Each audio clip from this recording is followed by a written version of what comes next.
daw siyang madaliin. Ito ang pakiusap ni Justice Secretary Laila De Lima sa gitna ng mga panawagang ilabas na niya ang listahan ng iba pang mambabatas na di manoy nakatransaksyon ni Janet Lim Napoles.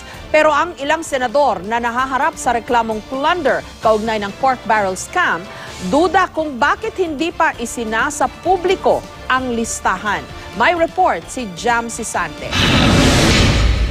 Hindi bababa sa 13 senador ang di umano'y pinangalanan ni Janet Lim Napoles na kanyang nakatransaksyon sa sinasabing pork barrel scam.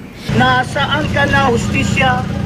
Bakit Kanina nagtungo sa tanggapan ng Department of Justice ang grupong Scrap Pork Network para manawagan kay Secretary De Lima na ilabas na ang listahan ni Napoles. Oras ng tao ang dapat na masunod at ang sabi ng tao, ilabas na ngayon na.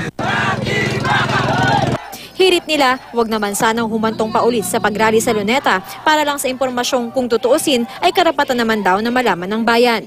Pero giit ni Secretary De Lima, please, wag niyo po akong i-pressure. Ang pinakatrabaho ko lang ay yung i-validate.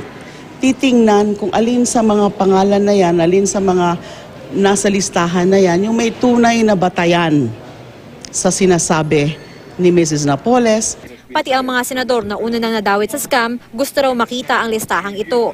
Tanong nila, bakit daw pagdating sa listahang ito ay tila kumupad daw ang kilos ni De Lima? Nung lumabas yung pangalan namin, binerify ba nila? Diba? Mabilis naman nilabas kaagad nila sa media eh. So, siguro mas maganda, ilabas na lang lahat. Kung ano man yung nandiyan sa listahan na yan. At para mabigyan ng pagkakataon na sumagot yung mga taong sinasangkot dito. Drama, that's all Zarzuela. She can release it on her own. Why wait for the Senate to compel her? Siguro baka tinatanggal niya yung mga kalyado niya. Paano kung masasanitay siya, hindi naman galing sa akin yung listahan na yan? Malalaman naman natin yan kung meron akong idadagdag dyan o alisin dyan. Madali namang tanungin din si Mrs. Napoles kung iniba ko ba o hindi ang listahan niya. Dagdag pa ni Revilla, dapat daw pilitin ng Senate Blue Ribbon Committee Chair TJ Ginggona si De Lima na ilabas ang listahan.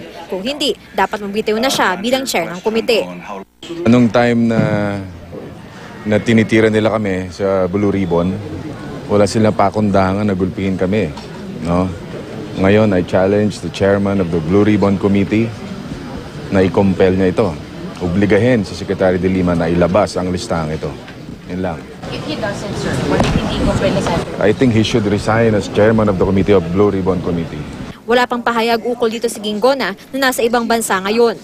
Nauna nang sinabi ni De Lima na sakaling hingin ng Senado ang listahan ay makikiusap siya sa mga ito na hayaan muna siyang gawin ang kanyang trabaho. Ayon sa Senate Blue Ribbon Committee, bukas naman daw sila sa pakipag-usap kay De Lima. Kung kakausapin niya ang mga senador, then we'll invite her to a caucus and hear her side. Sapagkat siguro may punto rin siya. Ngunit ang kinatatakutan ko is sasabihin ng taong bayan na naku-cover up ito. Jam Sisante, GMA News.